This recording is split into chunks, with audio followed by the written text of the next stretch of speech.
เอเฟซัสบทที่2พระองค์ยะให้หมู่เฮาทั้งหลายมีชีวิตอยู่แม้ว่าเฮาตายแล้วโดยการละเมิดและการบาปแต่ก่อนหมู่เฮาเกิดใช้ชีวิตต่างของโลกนี้ตามเจ้าแห่งอำนาจในย่านอากาศคือวิญญาณที่ครอบครองอยู่ในโลกแห่งการบ่เชื่อฟังแต่ก่อนหมู่เฮาทั้งหลายเกิดยะตามเป็นพรรคพวกกับคนหมู่นั้นที่ยะตามตัณหาของเนื้อหนังเหมือนกันคือยะตามความต้องการของเนื้อหนังและความคิดในใจตามสันดาน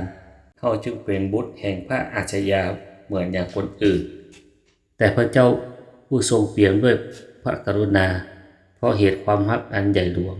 ซึ่งพระองค์ฮักเฮานั้นถึงแม้ว่าเมื่อเฮาตายไปแล้วในการบาปพระองค์ก็ยังให้เฮามีชีวิตอยู่กับพระคริสต์ซึ่งหมู่เฮาทั้งหลายรอดนั้นก็รอดโดยพระคุณ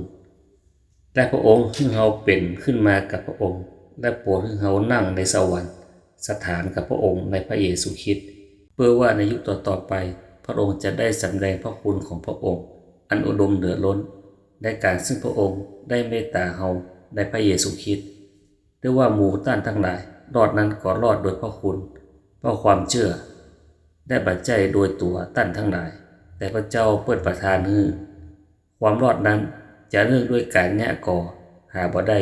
เพื่อบังให้คนได้อวดได้เพราะว่าเฮาเป็นฝีพระหัตถ์ของพระองค์ที่ทรงแปลงขึ้นมาในพระเยซูคริสต์เพื่อให้ประกอบการดีซึ่งพระเจ้าได้ทรงอู้ไว้ล่วงหน้าเพื่อให้เฮาดำเนินตามนั้นเหตุฉะนั้นท่านจงระลึกว่าแต่ก่อนท่านเคยเป็นคนต่างชาติตามเนื้อหนังและพวกที่รับพิธีเข้าสุนัตซึ่งยากแก่เนื้อหนังด้วยมือเคยฮ้องท่านว่าเป็นพวกที่บ่ได้เข้าสุนัตจงระลึกว่าครั้งนั้นท่านทั้งหลายเป็นคนอยู่นอกพระคริสต์ข้าจากการเป็นพลเมืองอิสราเอลและบ่มีส่วนในบรรดาพันธสัญญาซึ่งทรงสัญญาไว้นั้นบ่มีที่หวังและอยู่ในโลกปราศจากพระเจ้าแต่บัดเดี๋ยวนี้ในพระเยซูคริสต์หมู่เฮาทั้งหลายซึ่งแต่ก่อนอยู่ไกลได้เข้ามาใกล้โดยพระโลหิตของพระคริสต์เพราะว่าพระองค์ทรงเป็นสันติสุขของเฮาเป็นผู้ทรงยะฮื้อถึงสองฝ่ายเป็นอันหนึ่งอันเดียวกันได้ทรงรื้อกำแพงที่กั้นระหว่างสองฝ่ายลงและได้ทรงกำจัดการซึ่งเป็นปฏิปักษ์กันในเนื้อหนังของพระองค์คือกฎของพระราชบัญญัติซึ่งฮื้อถือศีลต่างๆนั้นเพื่อจะยะฮื้อถึงสองฝ่ายเป็นคนใหม่คนเดียวในพระองค์เช่นนั้นแหละจึงทรงยะฮื้อเกิดสันติสุขและเพื่อพระองค์จะทรงยะฮื้อถึงสองพวกคืนดีกับพระเจ้าเป็นกายเดียวโดยการเขนซึ่งเป็นกายยะฮื้อการเป็นปฏิปักษ์ต่อกันบ่สิ้นไปและพระองค์